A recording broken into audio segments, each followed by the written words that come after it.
हर हर महादेव। आने वाले श्रावण मास की सभी शिव भक्तों को बहुत बहुत बधाई। साल 2026 में आने वाला जो श्रावण मास है वो जुलाई के 30 तारीख को, यानी कि 30 जुलाई से शुरू होकर अगस्त महीने की 28 तारीख तक रहेगा।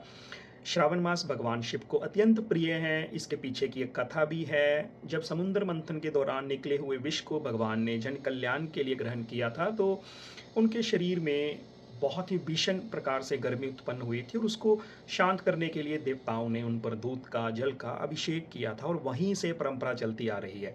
ऐसा भी माना जाता है कि इसी महीने में भगवान कैलाश पर्वत से मैदानी क्षेत्र में आते हैं। तो आप सभी भक्तों को विनम्र निवेदन है कि इस महीने में आप शिव कृपा ज़रूर प्राप्त करें। वैसे तो इस महीने में डेली बेसिस पे आप शिव मंदिर ज़रूर जाएँ, और वहाँ पे पूजा का छोटा-सा विधान है। आपको करना क्या है, सबसे पहले तो आपको पंचामृत से भगवान का जल अभिषेक करना है, और उसके बाद शुद्ध जल से भगवान का जल अभिषेक करिए और पूजा करिए। पूजा में आप देसी घी की बाती जलाकर, धूप दिखाकर भगवान की आरती ज़रूर पढ़िएगा। और अगर इतना भी नहीं कर सकते तो आप सिंपली शुद्ध जल से भगवान का जल अभिषेक करें, और बेल पत्र को ज़रूर चढ़ाएं। बेल पत्र भगवान को अत्यंत प्रिय है, और ऐसा माना जाता है कि बेल पत्र चढ़ाने से ही जो आपकी पूजा है वो संपन्न होती है। जब भी आप, शिव पुराण में भी बताया गया है कि जब भी आप शिवलिंग पे जल अभिषेक करते हो, तो भगवान शिव के मुख से निकला हुआ जो ओम का उच्चारण है वो आपको चैंट करना है। ओम, ओम की चैंटिंग करते हुए आपको जल अभिषेक करना है। और जब भी भगवान की मूर्ति, जिसमें पार्वती मैया, गणेश जी और भगवान कार्तिकेय को दिखाया जाता है, वहाँ पे आप भगवान के पंचाक्षरी मंत्र का जप कर सकते हैं, ओम नमः शिवाय।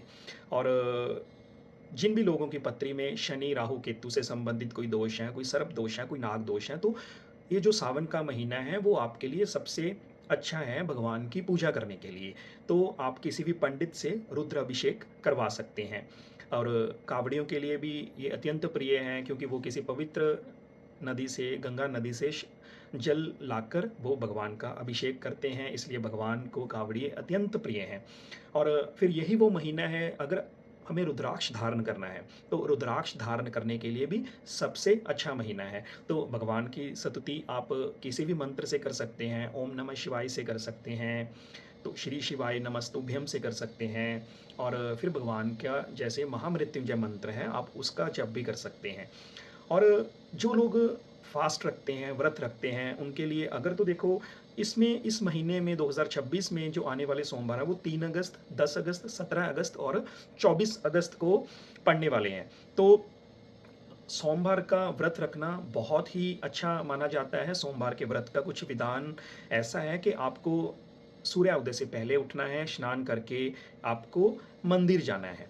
मंदिर में आपको भगवान पे सबसे पहले तो शुद्ध जल से अभिषेक करिए, फिर पंचामृत से अभिषेक करिए, फिर शुद्ध जल से अभिषेक करके आप वहाँ पे दिया, धूप बत्ती जलाकर फिर भगवान की आरती पढ़िएगा। इस दिन आपको कोशिश करिएगा कि दूध या फिर दूध से बने हुए कोई भी प्रोडक्ट आप यूज़ करिए, फलहार यूज़ कर सकते हैं, साबूदाने की खीर वगैरह आप यूज़ कर सकते हैं, या फिर घर पे बनी हुई कोई खोए की मिठाई आप यूज़ कर सकते हैं।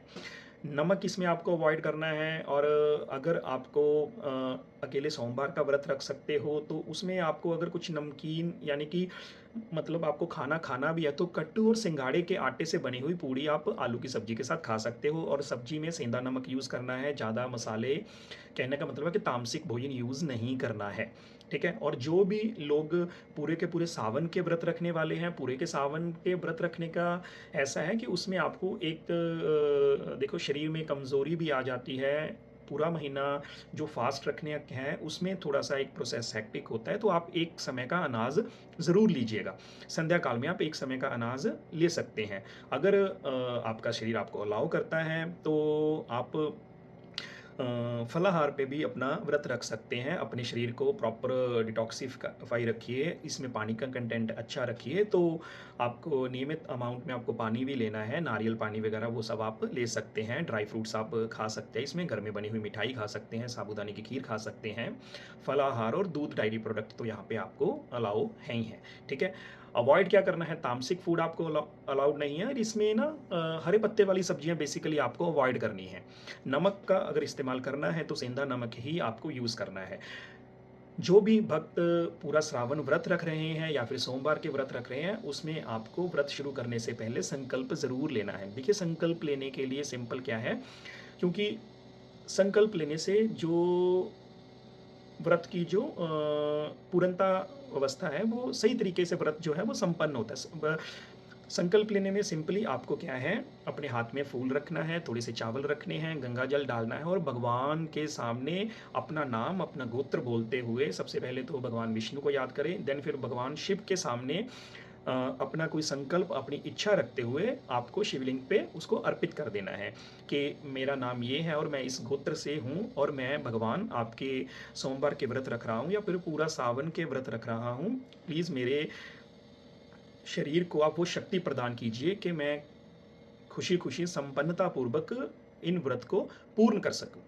ठीक है? देन फिर जब जो भी भक्त पूरे सावन के व्रत रखते हैं, सावन कंप्लीट होने के नेक्स्ट डे आपको हलवा, पूरी मतलब कि ये भोग बनाकर सबसे पहले तो भगवान को अर्पित करना है, देन फिर उसके बाद कन्याओं को बाँट के आपको ग्रहण करना है। तो ये सावन के महीने की कुछ बातें थी जो मेरे मन में थी, मैं आपसे शेयर कर रहा हूँ। अगर आपको अच्छी लगे तो वीडियो को लाइक और अपने दोस्तों से शेयर ज़रूर करिएगा। अगर फिर भी आपका कोई शास्त्रोक्त क्वेश्चन है, प्रश्न है, तो आप कमेंट बॉक्स में डाल सकते हैं। राधे राधे, नमः शिवाय, हर हर महादेव।